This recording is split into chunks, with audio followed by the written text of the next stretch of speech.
Como nós vimos na aula anterior, a Proclamação da República de 15 de novembro de 1839 foi um evento relativamente rápido. Ela foi executada sem a participação da população civil e ela foi executada através de um golpe de Estado colocado em marcha por setores do Exército liderados pelo Marechal Deodoro da Fonseca.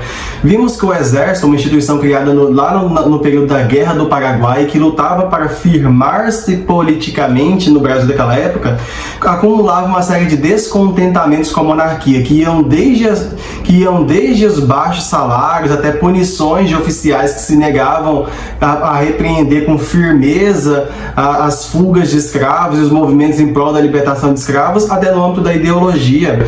Nas principais escolas militares do Brasil existia a influência do positivismo, filosofia vinda da Europa, que valorizava a ciência como a principal forma de alcançar o progresso numa sociedade e que entendia a monarquia como uma forma de governo atrasada e retrógrada se comparada à república presidencialista. Vimos que esse grupo também recebeu apoio político dos fazendeiros paulistas que haviam fundado o Partido Republicano Paulista, PRP, em São Paulo. O exército então derrubou o gabinete ministerial comandado pelo Visconde de Ouro Preto e comunicou à família real brasileira que eles teriam que ir embora do Brasil às 3 da manhã. A população, inclusive, só ficou sabendo dessa mudança de governo através das folhas dos jornais no outro dia. Não participou de nada, não foi consultada a sua opinião sobre o assunto e, como comentou o jornalista Aristide Lobo, que informou que a população assistia bestializada à proclamação da República, ou seja, de fora. Para ela, esse evento passou de uma marcha militar. Bem, naquele momento então, o Brasil tornava-se uma república presidencialista, onde o presidente da república, aquele que comandaria a nação a partir daquele momento, seria escolhido não mais de forma hereditária, como era o caso de reis, em que o poder passa de pai para filho, e sim através do voto da população. As primeiras imagens da República que saíram nos jornais representavam a República através de uma forma feminina, até porque a República é uma forma de governo representada no mundo inteiro através de formas femininas. Desde a República, desde a Roma na Antiguidade Clássica, a forma de governo republicana era retratada como uma mulher, porque o nome República é um nome feminino. Essa imagem de uma mulher representando a República se popularizou ainda mais na França a partir de 1830, em que uma imagem feminina era utilizada para personificar a figura da República. Geralmente era uma imagem feminina guiando o povo nas lutas para a instauração da República. Ela era chamada de Mariane. Sobre isso, o historiador Marco Napolitano, em seu livro História do Brasil República, tece a seguinte consideração: em vários países, a República é representada por uma imagem de mulher de expressão séria e porte altivo, vestindo uma túnica branca e um gorro vermelho. É o chamado barrete frígio. Este gorro, chamado barrete frígio, era utilizado na Grécia Antiga por escravos que tinham sido libertos.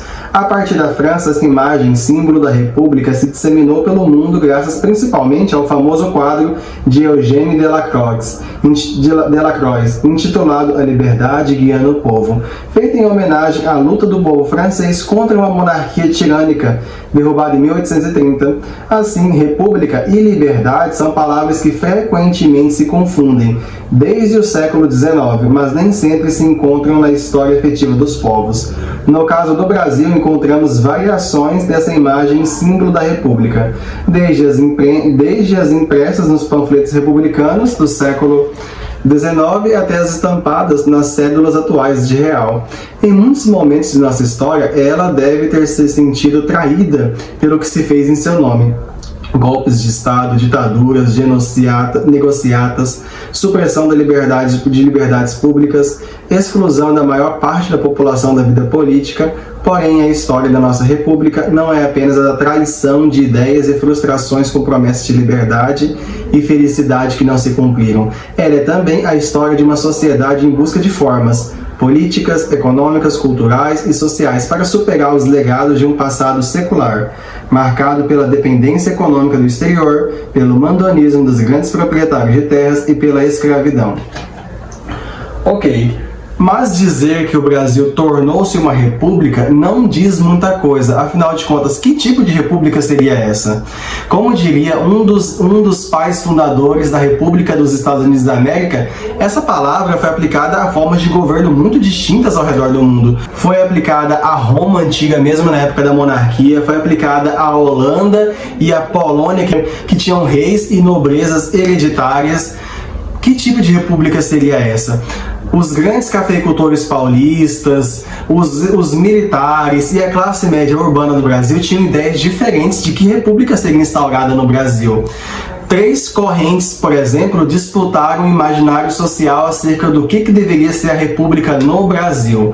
O grupo minoritário era os jacobinos, que tinham como ideia de república aquela que foi instaurada na França na época da Revolução Francesa, que tinha um tipo de liberdade que era a liberdade dos gregos antigos, em que a população participaria da política diretamente, indo em praça pública discutir os assuntos políticos. Era uma liberdade que teria maior participação social e que pressupunha que o Estado garantisse algum tipo de igualdade social, para que as pessoas não tivessem níveis de renda muito diferentes umas das outras. Outro exemplo de república óbvia seria a dos Estados Unidos da América, uma nação que estava muito perto de nós. A república baseada nos Estados Unidos seria uma república federalista, onde todos os estados teriam altíssimo grau de independência com relação ao poder central, ou seja, os estados escolheriam seu governador, escolheriam como seriam as finanças públicas, poderiam contrair empréstimos com o exterior, e nessa forma de governo, e nessa forma de república, o poder central, o governo, não iria interferir muito nas decisões dos estados, que poderiam definir, inclusive, suas próprias leis e constituição. Essa ideia agradava principalmente aos grandes proprietários de terra no Brasil, em especial e em específico os cafeicultores paulistas do Oeste Paulista, do Vale do Paraíba, que se enriquecendo com a produção de café, não queriam mais que o governo interferisse nos seus negócios e que também estavam ressentidos com o fato de que a monarquia, que era um governo centralizador, havia abolido a escravidão sem lhes dar nenhum tipo de indenização, que eles consideravam um grande prejuízo causado pela interferência do Estado nos seus negócios. Outra coisa que chamou a atenção deles na República dos Estados Unidos é a forma como a população escrava, liberta, não foi incorporada na cidadania através do voto, sendo então uma república elitista, onde predominava o individualismo, ou seja, que privilegiava o fato de que cada um correria atrás dos seus objetivos. A não incorporação dos libertos, ou seja, dos ex-escravos na política, era algo que esses grandes proprietários de terra defendiam também. E era uma preocupação, aliás, compartilhada não só compartilhada por eles, com muitos membros da elite no Brasil. A República Positivista, galera, também foi uma forma de governo que encontrou muita popularidade nas escolas militares pelo Brasil e que encontrou também certa popularidade regional no Rio Grande do Sul, estado historicamente construído sobre bases militares. O positivismo, filosofia criada pelo francês Auguste Comte, e que inclusive também vai influenciar um período republicano na França bem depois da Revolução Francesa, é uma filosofia política que privilegiava a ciência como motor de desenvolvimento da sociedade. Para os positivistas, o Estado deveria ser o principal condutor do desenvolvimento econômico, através de um político que ficaria muito tempo no poder como ditador mesmo, que poderia governar sem o apoio do legislativo e do judiciário, podendo promover o desenvolvimento industrial, investindo na indústria nacional, na pesquisa científica também, para que o país avançasse através de um governo autoritário, inclusive influenciando a frase que está na bandeira do Brasil: ordem e progresso, ou seja, o progresso através de um governo autoritário. Os positivistas diferenciavam dos federalistas com inspiração nos Estados Unidos pelo fato de que eles defendiam que o Estado deveria, inclusive, cuidar da população mais pobre para que a pobreza não fosse um impedimento para o desenvolvimento da sociedade. Por exemplo, incorporando os trabalhadores, o operariado, nos planos do governo. Como os jacobinos, por exemplo, que desejavam um país mais igualitário, eram minoria, muitos jacobinos vão apoiar o positivismo, que vai influenciar, inclusive, a forma de governo dos primeiros governantes do Brasil, que era o Marechal Deodoro da Fonseca e o Floriano Peixoto. O período republicano iniciado nesse período dura até os nossos dias. Ele pode ser dividido em 5 grandes períodos. O período que nós vamos estudar agora, que é o da Primeira República, que vai de 1889 a 1930. O período da chamada Era Vargas, que é o período que vai de 1930 até 45, quando o Brasil é governado pelo Getúlio Vargas. O período da chamada Segunda República, que vai de 1946 até 1964. O período da chamada Ditadura Militar, que vai de 1964 até 1985.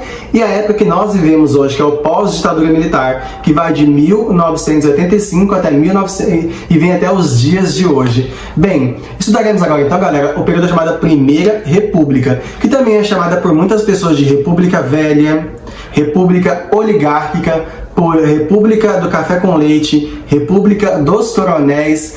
Veremos com detalhes nessa aula por que ela recebe tantas denominações. Primeira República é um nome dado porque foi, obviamente, nosso primeiro período republicano. República Velha é um nome que não existia nessa época. Ninguém chamava nessa época a nossa república de República Velha. República Velha é um nome dado a esse período histórico pelos intelectuais da Era Vargas, que vão governar o Brasil muitos anos depois. Esse nome República Velha foi criado pelos intelectuais da Era Vargas para dizer que tudo que vinha antes do Vargas era retrógrado, atrasado, velho, e que o seu governo estava trazendo a modernização para mudar o Brasil. Então é uma coisa muito comum na história que pessoas que vivem no período histórico enxerguem o período anterior como inferior ao seu, para poder legitimar o período em que ele vive. Enfim, também recebeu o nome de República Oligárquica, porque esse foi de fato um período em que um pequeno grupo de pessoas esteve no poder do Brasil. Que eram em geral os grandes fazendeiros da época, que monopolizavam não só o poder econômico, mas o poder político. Eram principalmente os fazendeiros cafeicultores de São Paulo e Minas Gerais. E também era chamada de República dos Coronéis por conta do poder que os coronéis, que eram grandes fazendeiros, tinham de mandar na política daquela época. Algo que nós veremos com detalhes agora. A Primeira República que nós estamos vendo agora, ou República Velha, ou República Oligárquica, também é constantemente dividida em 2 períodos. República da Espada, que vai de 1889 até 1894, que é o período em que o Brasil é governado provisoriamente pelos militares, e o período que vai de 1894 até 1930, que é o chamado que é o período em que civis governam o Brasil. Vamos falar primeiramente do período da República da Espada. Como foi o exército quem deu o golpe de Estado que derrubou a monarquia, foi o exército que governou o Brasil nos primeiros anos da República. E é do exército que sairá o primeiro presidente do Brasil, Marechal Deodoro da Fonseca. O nome República da Espada faz alusão ao exército. A espada simboliza o exército. Uma sessão da Câmara dos Deputados, no Rio de Janeiro, presidida por José do Patrocínio, declarava que a monarquia estava derrubada e que seria necessária a abertura de uma nova constituinte para ver como seria a Constituição do Brasil republicano. E que nesse momento o primeiro presidente não seria escolhido pelo voto da população, e sim seria escolhido de forma indireta pelo Congresso. E a maioria dos cafeicultores paulistas e do Exército apoiavam a candidatura e a eleição de Deodoro da Fonseca para ser o primeiro presidente do Brasil. E ele foi então escolhido como primeiro presidente do Brasil, e o seu vice era um outro militar, o Floriano Peixoto. Esse primeiro governo ele foi muito autoritário e ele é caracterizado como a primeira ditadura militar do Brasil. O exército, que tinha em si o sentimento de ser a salvadora da nação e a responsável pelo progresso, não deu muita autonomia para as províncias, porque eles viam com desconfiança a autonomia das províncias por conta do fato que elas poderiam ou se separar do Brasil ou poderiam tomar decisões que não iriam de acordo com os projetos do poder central comandado pelos militares, o que já vai desagradar uma facção dos grandes proprietários rurais com o exército.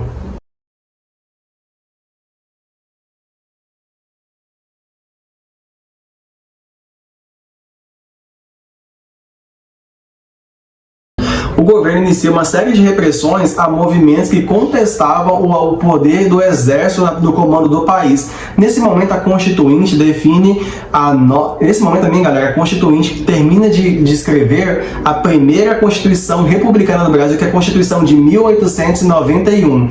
Essa Constituição, galera, ela primeiramente estabelecia que o Brasil era uma federação em que o poder era dividido em três. Um poder executivo, personificado na pessoa do presidente da República, eleito e escolhido pela população. Um poder executivo, que seria personificado no bicameralismo, né, existindo um Senado e a Câmara dos Deputados, e um poder judiciário, né, que seria o Supremo Tribunal Federal. Essa Constituição também extinguia o poder moderador, que era o poder do imperador de dissolver a Câmara dos Deputados, escolher os presidentes das províncias.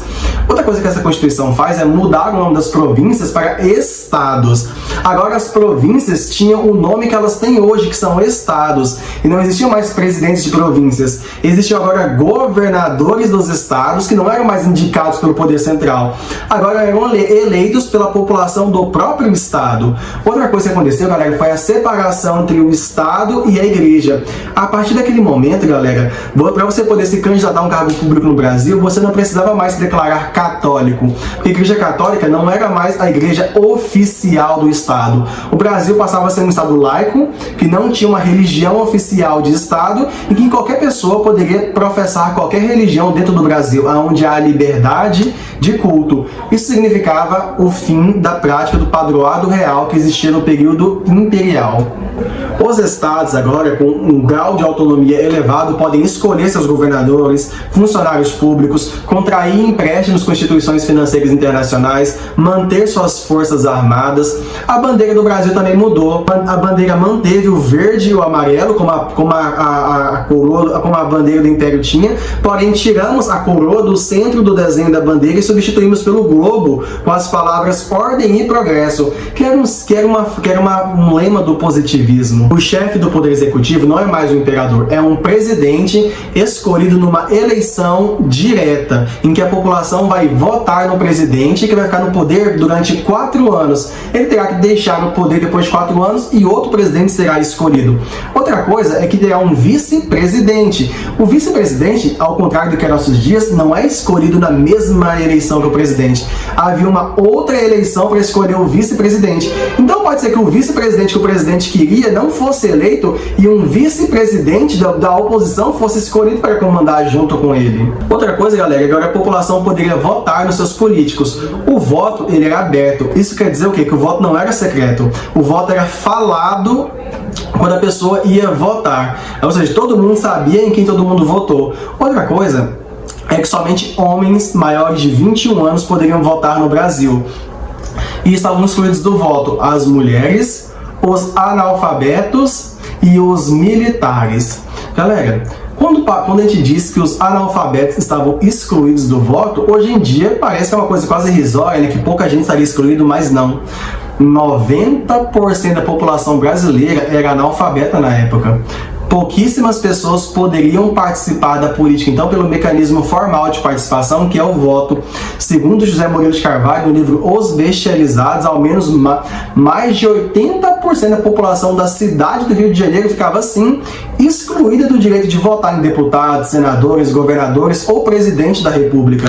No Brasil como um todo, 1% da população, ou às vezes 5% da população, compareciam nas urnas para votar nos candidatos, principalmente nas eleições presidenciais. Ou seja, eram somente pessoas com um mínimo de condição financeira para poder estudar e se escolarizar é que podiam votar no Brasil. Vamos lembrar, galera, que a maior parte da população, o grosso da população, vivia no interior rural.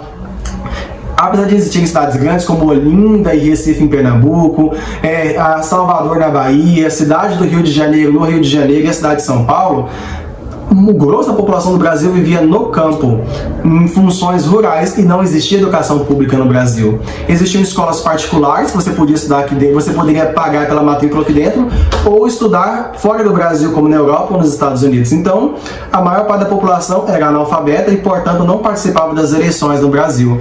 Isso é um resquício da Lei Saraiva, adotada no finalzinho do período imperial, que exigia que você não precisava mais comprovar dinheiro, posses para poder votar. Agora você poderia votar desde que fosse alfabetizado, o que excluiu 99% da população do Brasil imperial, reduzindo ao voto a 1% da população.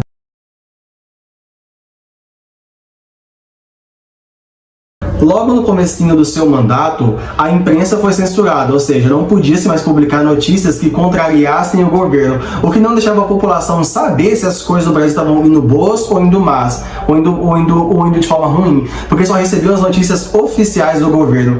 E a oposição também foi silenciada, o Senado e a Câmara dos Deputados foram fechados. O exército, que não era um bloco homogêneo igual, começou a se dividir entre aqueles militares que queriam que o governo continuasse conduzindo um governo autoritário para implementar reformas que o Brasil precisava para se desenvolver economicamente, e aqueles militares que apoiaram o governo para destituir a monarquia, porque a enxergavam como uma forma de governo atrasada, mas que queriam que o governo instaurasse logo eleições para que a população pudesse escolher um presidente, enxergando no governo Deodoro uma forma de autoritarismo que eles não queriam apoiar. O governo ficará ainda mais impopular por conta da crise econômica que vai se instaurar. O ministro da Fazenda empossado foi Rui Barbosa, um importante intelectual que já se destacava na política desde o Brasil Imperial. Foi o mesmo Rui Barbosa que inclusive chegou a queimar muitos documentos que comprovavam relações de compra e venda de escravos. Rui Barbosa fez isso para impedir que os fazendeiros conseguissem exigir indenização do Estado pela abolição da escravidão em 1888. Esse Rui Barbosa, vendo que o Brasil ainda era um país majoritariamente rural, num mundo em que os países da Europa e dos Estados Unidos já se industrializavam, e apoiando o positivismo, ou seja, a crença de que apenas um governo autoritário poderia conduzir a nação ao desenvolvimento econômico, vai iniciar a chamada política do encilhamento, que consistia em promover o desenvolvimento industrial através da emissão de mais moedas, permitindo que os bancos privados emitissem mais moedas para que tivesse mais dinheiro circulando no Brasil, para que proprietários de terra, proprietários de indústria pudessem contrair empréstimos dos bancos, pagar os funcionários, aquecer a economia, através da emissão de crédito, ou seja, bancos estavam autorizados a conceder empréstimos a pessoas que quisessem abrir indústrias, e também, galera, através da elevação de barreiras alfandegárias. Como assim? O Rui Barbosa estabeleceu, galera, que os produtos industriais que vinham agora da Inglaterra, Estados Unidos, França, Bélgica, para entrar no Brasil, recebiam impostos que deixariam esses produtos mais caros. Assim, a população não compraria esses produtos mais caros e começaria a comprar produtos industrializados produzidos no Brasil. O grande problema, galera, é que essa política do encilhamento vai levar a uma crise inflacionária e econômica gigantesca. Porque a emissão de dinheiro por parte dos bancos, galera, vai provocar uma inflação. O que é a inflação? É a subida generalizada dos preços de tudo que é vendido no país, por conta, galera, da falta de lastro daquele dinheiro emitido. Naquela época, galera, perdurava o chamado padrão ouro. O que é o padrão ouro? Era um padrão que todos os países que tinham que seguir para poder entrarem no comércio internacional. O padrão ouro foi imposto pela Inglaterra. Percebam aí, galera, a força da Inglaterra. Como vocês viram, a Inglaterra foi o país da Revolução Industrial. O primeiro país que produziu mercadorias mecanizadas através de máquinas. A Inglaterra tinha tanta força naquela época que ela promoveu o imperialismo, ou seja, ela obrigou países da África, Ásia, Oceania e América a abrirem suas fronteiras para que os produtos ingleses entrassem lá, nesses países, enriquecendo sua classe de industriais. Através também de conquistas militares, ela conseguiu obrigar esses países a fazer isso. É o chamado de política neocolonialista ou imperialista, praticada principalmente na África e na Ásia. A força da Inglaterra no mundo era tão forte que conseguiu obrigar, inclusive, o Brasil a estabelecer uma lei que proibiu o tráfico negreiro. E conseguiu, por exemplo, galera, também obrigar o Brasil a adotar o padrão ouro para participar do comércio internacional. Vemos que a Inglaterra era a maior potência da época, que através de uma política chamada de imperialismo conseguia impor a todos os países do mundo a sua vontade. O que era o padrão ouro que a Inglaterra forçou o Brasil a adotar era o seguinte: um país como o Brasil, mas todos os outros também, para poderem produzir dinheiro em forma de nota ou de moeda, teriam que respeitar a quantidade de barras de ouro reservadas em seus bancos ou no seu banco central. Então, cada moeda ou nota corresponderia a determinadas gramas de ouro. E para você poder emitir mais dinheiro, tem que ter mais estoque de ouro guardado. Quando Rui Barbosa permitiu aos bancos emitir mais dinheiro do que o Brasil tinha de ouro, isso quer dizer que esse dinheiro já nascia desvalorizado. Porque se cada moeda corresponde a determinada grama de ouro, você emitir mais moedas quer dizer que cada uma delas vale menos gramas de ouro, o que fazia com que esse dinheiro já nascesse desvalorizado e fosse necessário maiores quantidades de dinheiro para comprar determinado produto. Então, como o dinheiro já nascia desvalorizado, todos os produtos no Brasil ficaram muito caros. Isso corresponde à inflação. Então, toda a população do Brasil sentiu que tudo estava ficando mais caro: comidas, roupas, ferramentas, transporte. Outra coisa é que isso nem sequer funcionou para abrir indústrias, porque o que aconteceu foi uma onda especulativa na Bolsa de Valores do Rio de Janeiro.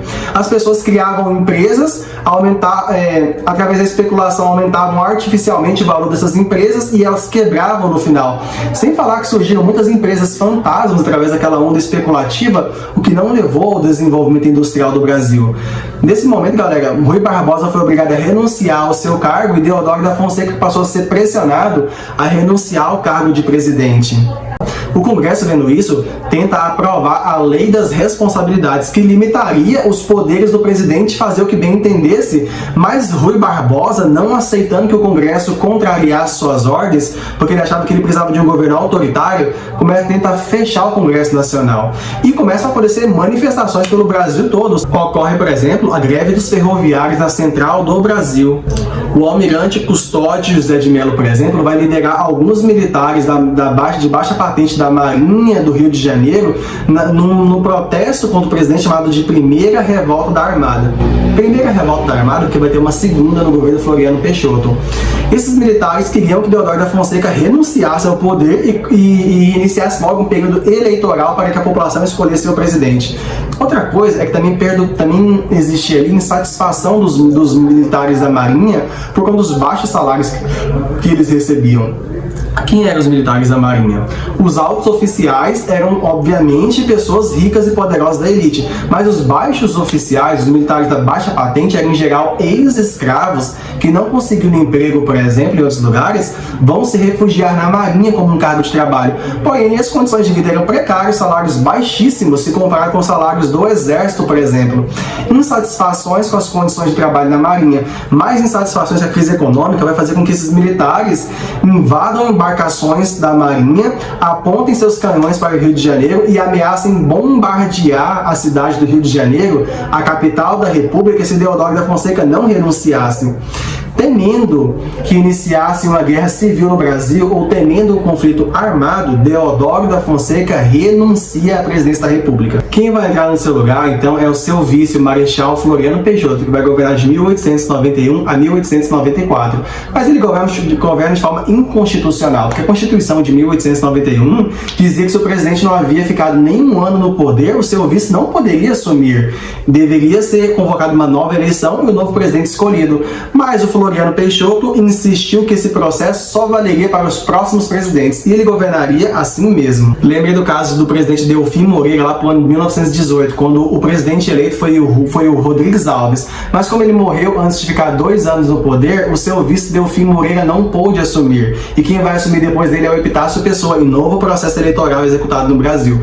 Mas o Floriano Peixoto não vai respeitar esse desígnio da Constituição. Sua primeira preocupação é combater a crise econômica, impedindo que bancos privados pudessem continuar a política de emissão de dinheiro, reservando esse direito ao Banco Central do país. Outra coisa, galera, é que ele vai continuar a política protecionista de conceder crédito aos pequenos empreendedores que quisessem abrir negócios no Brasil. Setores do Exército, descontentes com o desrespeito dele à nova Constituição, lançam o chamado Manifesto dos 13 Generais, que exigiam a sua renúncia violência e a instauração de novo processo político eleitoral. Floriano Peixoto manda reformar, ou seja, aposentar obrigatoriamente esses generais da alta patente do exército que iam contra o seu governo. E outra coisa é que ele vai ser chamado de marechal de ferro, que ele vai combater com força todos os movimentos de oposição ao seu governo e ao sistema republicano no Brasil. Dois deles em particular, a Revolução Federalista eclodida no sul do país e a segunda revolta da Armada que vai eclodir no seu governo. Em fevereiro de 1893, vai começar no Rio Grande do Sul a chamada Revolução Federalista. Fazendeiros, liderados pelo fazendeiro Gaspar da Silva, vão fazer uma revolta para derrubar o governador daquele estado, que era o Júlio de Castilhos, que era do Partido Republicano. Os fazendeiros do Rio Grande do Sul queriam uma ultrafederação em que o governo não poderia interferir nas tomadas de decisões daquele estado. Ao contrário de uma facção da população do Rio Grande do Sul que apoiava o Partido Republicano, que queria sim que o governo interferisse nas tomadas de decisões do governo estadual. Floriano Peixoto manda tropas do exército para interferir naquele conflito civil entre federalistas e republicanos em favor dos republicanos, que eram do partido do Júlio de Castilhos, que era o governador do Rio Grande do Sul. E os federalistas vão ser derrotados pelas tropas do governo. Pouco tempo depois, em setembro do mesmo ano, 1893, sob o comando do almirante Custódio de Melo, vai eclodir a segunda revolta da Armada. Muitos dos revoltosos vão posicionar navios de guerra para fechar a Baía do Guanabara, ameaçando bombardear novamente ao Rio de Janeiro. Floriano Peixoto vai declarar então um estado de sítio. O estado de sítio era previsto pela Constituição como um mecanismo através do qual o presidente pode governar sem depender do apoio do Congresso e do Congresso para aprovar medidas em situação de emergência para salvar o Brasil de uma situação de crise. Apoiando-se no fato de que era uma situação de crise, ele consegue perseguir os membros da revolta da Armada e muitos deles vão morrer. Muitos dos que vão sobreviver vão partir para o Rio Grande do Sul, apoiando a galera da Revolução Federalista, e outros vão fugir para Portugal. Portugal vai dar asilo político para muitos militares que fugiam do Brasil por terem apoiado a segunda revolta da Armada. Isso fará com que o presidente Floriano Peixoto rompa as relações diplomáticas entre Brasil e Portugal, que só serão retomadas alguns anos depois. O movimento, claro, ele é derrubado pelas forças do exército. Porém, Floriano Peixoto ele cumpre sua promessa e, ao final de seu mandato, ele organiza no Brasil o primeiro processo político eleitoral, em que aquele 1 ou 5% da população que podiam votar iriam às urnas para escolherem democraticamente quem seria o novo presidente da República. E o novo presidente da República do Brasil será o cafeicultor paulista Prudente de Moraes. Encerrada a República da Espada com os governos de Deodoro da Fonseca e Floriano Peixoto, vai iniciar um ciclo de presidentes civis governando o Brasil, naquilo que será a chamada República Oligárquica, que vai de 1894, quando Floriano Peixoto sai do poder, e vai até 1930, quando o Brasil será governado por Getúlio Vargas através da Revolução de 30. Mas de 1894 até 1930, o Brasil vai ter políticos civis, ou seja, oriundos da população, no poder do país, políticos eleitos teoricamente, democraticamente pela população.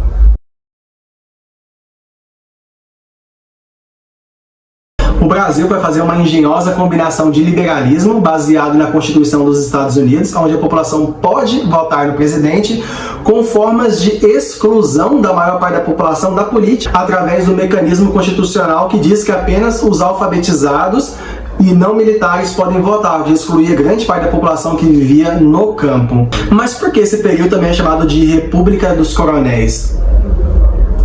Galera, vamos pensar no Brasil a nível municipal, dos municípios e do estado. Quem eram as pessoas mais ricas do município ou dos estados? Eram, em geral, os grandes fazendeiros, produtores de café, borracha, cacau, algodão, que exportavam esses produtos para o mundo e recebiam muito dinheiro. Muitos desses fazendeiros também eram chamados de coronéis, porque na época do Império, eles ou se voluntariavam para a Guarda Nacional, que vai ser dissolvida mais ou menos nessa época, ou eles forneciam homens armados para compor a Guarda Nacional, que foi o primeiro protótipo de exército do Brasil.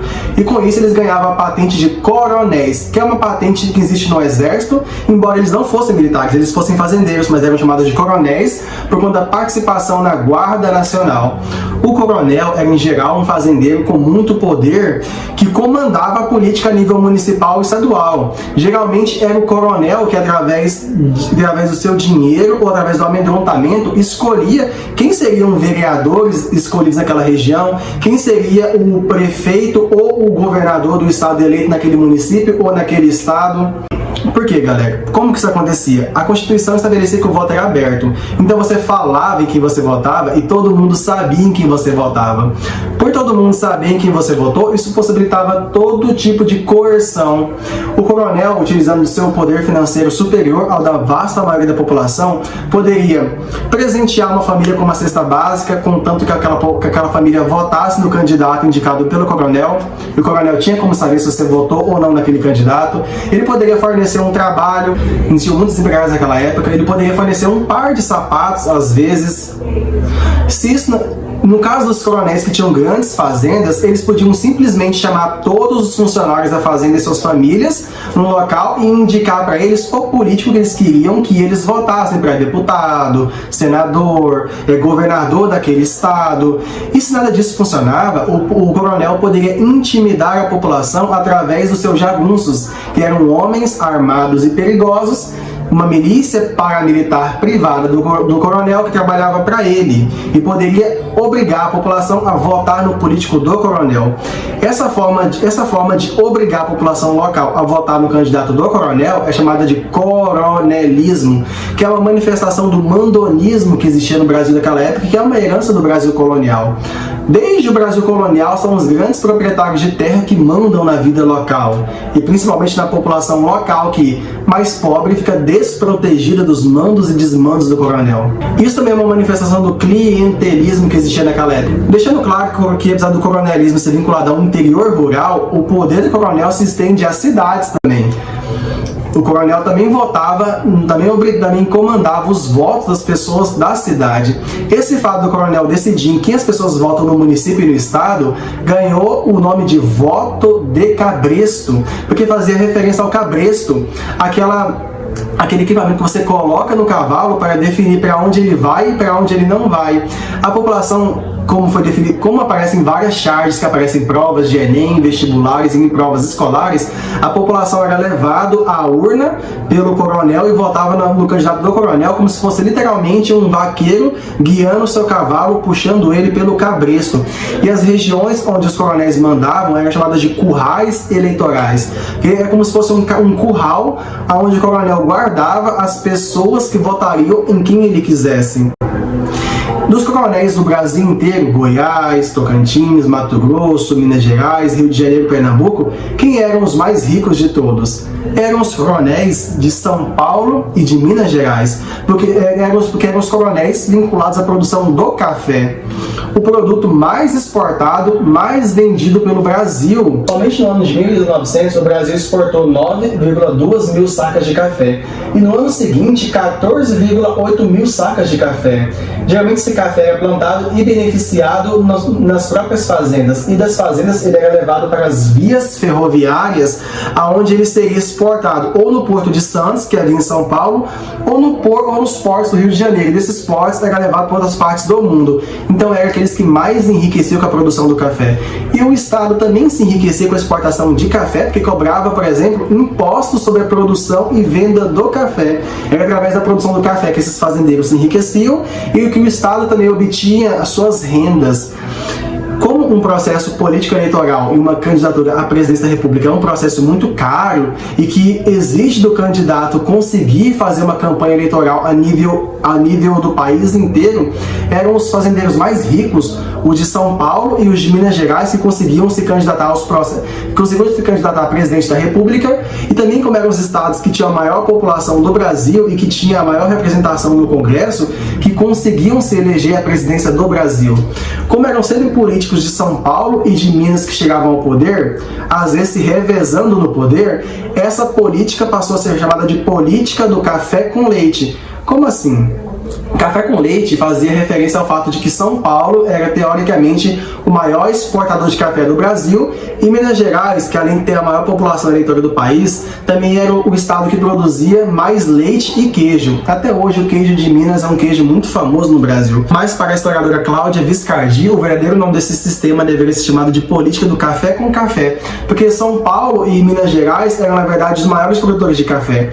Apesar de Minas ser conhecida pelo seu leite, pelo seu queijo, era o café o eixo da economia mineira e a origem da riqueza dos grandes fazendeiros de Minas Gerais, que permite a eles concorrer com os de São Paulo.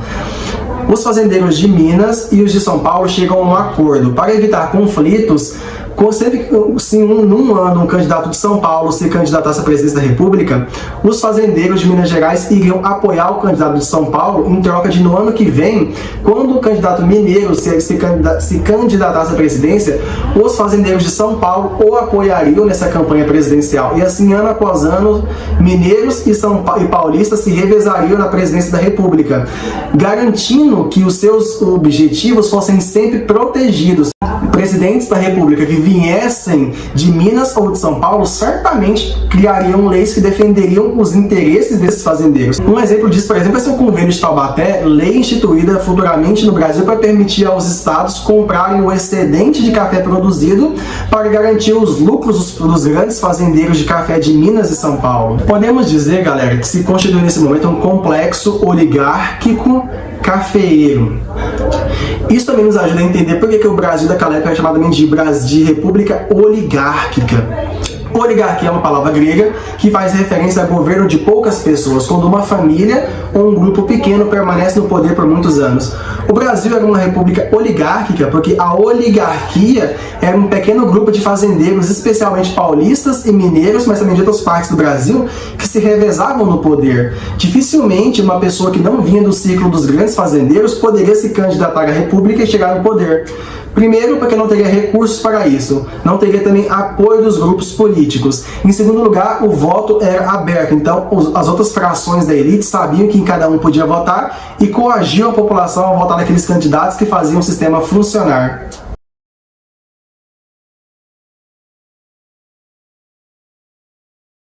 E na base desse complexo oligárquico cafeeiro, Prudente de Moraes é eleito como primeiro presidente civil do Brasil no ano de 1894, logo depois que Floriano Peixoto saiu do poder. Ele é o terceiro presidente do Brasil, porém o primeiro presidente civil, ou seja, um presidente que não vem dos círculos militares. Eleito em 1894, ele vai governar até 1898. Percebam, galera, que esse período aqui, ele também coincide com a virada do século XIX para o século XX. Nós estamos na saidinha do século XIX, que vai terminar no ano de 1900, para o século XX, ou seja, é o período histórico que está mais próximo da nossa época, que estamos no século XXI. Prudente de Moraes, que era um fazendeiro cafeicultor de São Paulo e que era formado em direito, já tinha uma trajetória política no Brasil e chega no poder através de acordos estabelecidos entre os grandes fazendeiros cafeicultores de São Paulo e de Minas. Os fazendeiros de São Paulo indicaram seu nome e os fazendeiros de Minas Gerais apoiaram a sua candidatura. Não devemos estudar esse sistema de forma totalmente rígida. Em alguns momentos, galera, presidentes oriundos de outras partes do Brasil também vão chegar ao poder, como é o caso do gaúcho Hermes da Fonseca, do Rio Grande do Sul, que vai ser presidente da política, do Nilo Peçanha, que vinha do Rio de Janeiro. Então, apesar da rigidez do termo política do café com leite, nem sempre eram paulistas e mineiros que estavam no poder. Em outros casos, galera, as oligarquias do Rio de Janeiro, Bahia, Rio Grande do Sul também conseguiam pressionar as oligarquias de São Paulo e Rio de Janeiro a acomodarem partes dos seus interesses nas políticas desses presidentes. Tanto é, galera, que essa permanência das políticas das oligarquias paulistas e mineiras no poder do Brasil só vai se consolidar de fato durante o governo do quarto presidente do Brasil, que é o Manuel Ferraz de Campos Salles. Mas eu vou descrever esse governo com mais detalhes daqui a pouquinho. Primeiro eu vou descrever um pouquinho mais o governo do primeiro presidente civil do Brasil, Prudente de Moraes. Ele vai herdar a crise econômica do período anterior, e um dos seus primeiros atos para combater a crise econômica é baixar as barreiras alfandegárias, ou seja, diminuir os impostos que são colocados nos produtos que vêm de Inglaterra, França, Bélgica. Isso vai afetar negativamente a indústria brasileira, que estava nascendo, engatinhando naquele momento, e mal começou a nascer, teve que concorrer com produtos de melhor qualidade e preços mais baixos vindos de fora. Isso vai retardar, diminuir, desacelerar o tempo de nascimento da indústria do Brasil, que não vai conseguir competir com essas indústrias no primeiro momento. Outra coisa é que Prudente de Moraes vai começar a renegociar a dívida externa do Brasil com os credores do Brasil, que eram os bancos da Inglaterra e dos Estados Unidos. Representantes do Brasil serão enviados a esses países para renegociar nossas dívidas com eles, principalmente com os principais credores do Brasil na Inglaterra, que era a casa dos banqueiros de origem judaica Rothschild. No âmbito das relações internacionais, Prudente de Moraes vai reestabelecer as relações diplomáticas com Portugal, que haviam sido cortadas pelo Floriano Peixoto. Agora, o principal evento que vai marcar o governo do Prudente de Moraes foi a Guerra de Canudos, que acontecerá no interior semiárido do sertão da Bahia. E ela vai durar de 1896 até 1897. Como que isso vai acontecer? Trata-se de uma revolta popular, galera, comandada por um líder religioso chamado Antônio Conselheiros. Quem era Antônio Conselheiros? Antônio Conselheiros nasceu no Ceará e teve uma educação muito rígida. Ele deveria se tornar padre, mas ele não vai conseguir se tornar um padre. A partir de então, ele vai atuar como professor, pequeno comerciante. Em determinada parte da sua vida, motivada pelo seu ideal religioso, ele vai largar tudo e vai começar a caminhar pelo sertão e semiárido do interior da Bahia. Ele vai ajudar na construção de pequenas igrejas, vai ajudar pequenos comerciantes, pequenas famílias que passavam fome no interior do Nordeste. Em determinado momento, o Conselheiro vai se estabelecer na fazenda de Canudos, nas margens do rio Vaza Barris, galera, no interior da Bahia. A população muito pobre da região do interior da Bahia vai começar a seguir o Antônio Conselheiros durante suas pregações no interior da Bahia. Antônio Conselheiros, ele pode ser classificado como um líder messiânico, porque ele se definia quase como um Messias, alguém enviado por Deus para acabar com a fome e com a pobreza dos trabalhadores do semiárido nordestino da Bahia. Aos poucos, as pessoas que vão se juntando em torno de Antônio Conselheiros vão formar nas terras da fazenda de Canudos um gigantesco arraial que chegou a ter em seu auge de 25 a 30 mil pessoas. Na fazenda de na região de Canudos, então, vai se fundar uma gigantesca comunidade que tinha de 25 a 30 mil pessoas, que viviam de forma comunitária. O que quer dizer? Eles utilizavam as terras daquela região para produzir bens alimentícios que seriam compartilhados por toda a comunidade. E o trabalho de levantar casas, igrejas, construir ferramentas e produtos para venda era um trabalho comunitário. Todos ajudavam e as rendas desse trabalho era distribuída de forma igualitária para cada membro da sociedade. Maurício Vinhas de Queiroz, um famoso historiador, define o messianismo como um resultado de duas questões. Primeiramente, a pobreza do interior do Brasil, que era muito grande naquela época, quando a desigualdade social, muitas pessoas pobres, recém-saídas da escravidão, mas que não tinham trabalho, nem lugar onde morar, oriundas de uma população que tinha que se submeter a mandos e desmandos de coronéis que eram muito violentos, com grande religiosidade popular.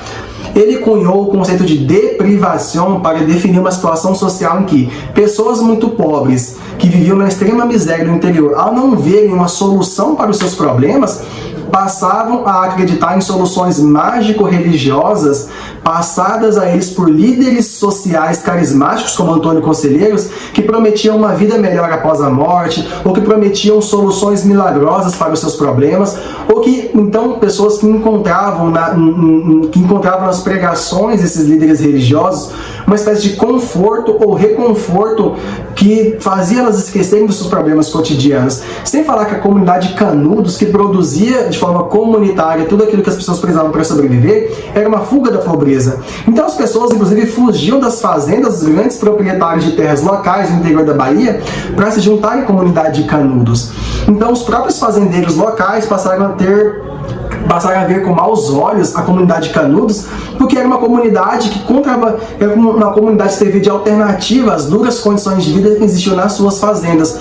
O próprio governador da Bahia também não gostava de Canudos, porque era uma comunidade local que não obedecia às leis da Bahia e que não pagava os impostos, e a população local que vivia naquela comunidade não pagava os impostos estaduais que as outras pessoas pagavam, que era a fonte de renda daquele estado. Apesar de ser uma população católica, porque o Antônio Conselheiros era católico, que inclusive pregava que a monarquia era a forma de governo correta, e inclusive era uma anti-separação de igreja e estado, que Antônio Conselheiros, que era profundamente católico, acreditava que as leis deveriam se basear na Bíblia. Apesar disso, galera, a comunidade era mal vista pelas lideranças religiosas da época. A própria Igreja Católica não aprovava a comunidade de Canudos. Canudos se tornou a segunda maior comunidade da Bahia, atrás somente de Salvador. Tamanha foi a quantidade de pessoas que se juntaram e que passaram a pregar, a ouvir as pregações de Antônio Conselheiro. Ele não apenas pregava que ele seria um enviado para eliminar a desigualdade social, mas ele pregava o retorno de Dom Sebastião do mundo dos mortos para comandar a população pobre local contra a desigualdade e contra o poder dos coronéis da região da Bahia.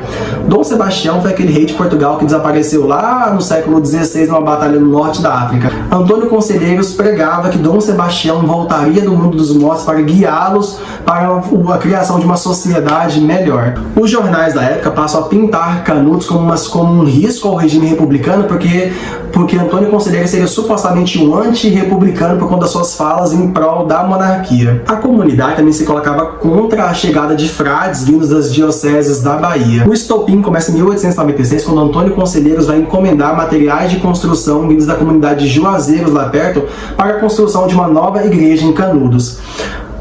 Por conta do atraso da encomenda de madeiras para Canudos, surge na imprensa local um boato de que os fanáticos religiosos de Canudos iriam invadir Juazeiro. Por conta disso, o pânico se instala e o governador da Bahia vê nisso uma oportunidade de combater a comunidade de Canudos e de submeter aquela população às regras estaduais. E uma força militar é enviada para combater os seguidores de Antônio Conselheiros, porém eles são derrotados pela comunidade local que se junta e expulsa as tropas do governo. O governador então pede ajuda ao governo central de Prudente de Moraes e 3 expedições militares fortemente armadas, inclusive trajando canhões, são enviadas para Canudos, porém todas elas são derrubadas. Os sertanejos que haviam se juntado em torno de Antônio Conselheiros, eles se armam e começam a emboscar as tropas do governo, começam a combater fortemente as tropas do governo. Vamos lembrar, pessoal, que eram pessoas que haviam saído da extrema miséria, que estavam tendo uma melhoria de vida e que estavam fortemente munidas de um fanatismo religioso que dizia a elas que elas estavam indo em direção à salvação ou ao estabelecimento de uma justiça social. Então, munidos pela privação, pela dificuldade de vida e por um pensamento de que eles estavam seguindo um líder religioso que era o Messias, eles conseguem derrotar 3 expedições militares do governo. O jornalista Euclides da Cunha, que inclusive é um dos mais renomados escritores da literatura brasileira, que vai escrever livros como Os Sertões, é enviado pelo jornal O Estado de São Paulo para cobrir a Guerra de Canudos, o que inclusive vai originar um livro dele que era Memórias sobre Canudos. A comunidade ela é derrotada por uma 4ª expedição vinda do governo federal, que vai cercar a cidade por vários meses, impedindo que comida fosse comprada ou que mantimentos viessem de fora, e que vai começar também, galera, a incendiar as casas da comunidade de Canudos. Foi literalmente um massacre, mais de 6.000 pessoas foram assassinadas e as tropas, ao invadir, já vão encontrar Antônio Conselheiro morto. Os jornais da época vão retratar a comunidade de Canudos como uma horda de ignorantes e fanáticos religiosos que seguiam Antônio Conselheiros com o objetivo de derrubar a república e instaurar a monarquia. Mas na verdade eles não eram monarquistas convictos. A maior parte da população seguia Antônio Conselheiros porque viam nele uma forma de fugir da fome e da extrema pobreza em que eles viram. O historiador Boris Fausto até admite que existia ali uma pitada de fanatismo religioso e até concordam que eles agiram com barbaridade ao combater as tropas do governo, mas também afirma que as tropas do governo e o regime republicano também foram bárbaros ao combater a comunidade sem nem ao menos tentar entender os motivos que levaram aquela população tão pobre do interior a se juntar em torno da figura de Antônio Conselheiros. Era uma população muito pobre que viu naquela comunidade e naquele líder religioso uma fuga da desigualdade social. Logo depois da destruição da comunidade de Canudos, as tropas voltam para a capital, que era o Rio de Janeiro, e lá é feita uma festa em comemoração à derrubada da comunidade de Canudos. Naquele momento, um homem armado tenta matar o presidente Prudente de Moraes, só que ele é detido e morto. Investigações apontam o vice-presidente da República, Manuel Vitorino, como possível mandante do assassinato a Prudente de Moraes. Por quê? Manuel Vitorino era um militar. Prudente de Moraes havia escolhido Manuel Vitorino como seu vice-presidente para poder conciliar-se com o exército e poder governar com o seu apoio. Porém, suspeitava-se que Manuel Vitorino teria tentado matar Prudente de Moraes para que ele, um militar, virasse o novo presidente do Brasil, colocando assim, galera, o exército novamente no poder. As investigações não comprovaram se de fato foi ele, mas através disso, Prudente de Moraes também acionou o estado de sítio, que deu a ele a permissão, por dentro da Constituição, de perseguir todos os seus opositores. Os militares florianistas, que eles defendiam a volta de Floriano Peixoto ao poder, assim como todos aqueles que criticavam Prudente de Moraes, foram presos e a oposição militar deixou de existir no Brasil por um bom tempo. Em 1898, galera, encerra o mandato de Prudente de Moraes, nosso primeiro presidente civil. E também com isso eu encerro essa primeira videoaula sobre o período republicano. Na próxima videoaula veremos o mandato de Campos Salles, a consolidação da política do café com leite e o resto da história sobre o período republicano.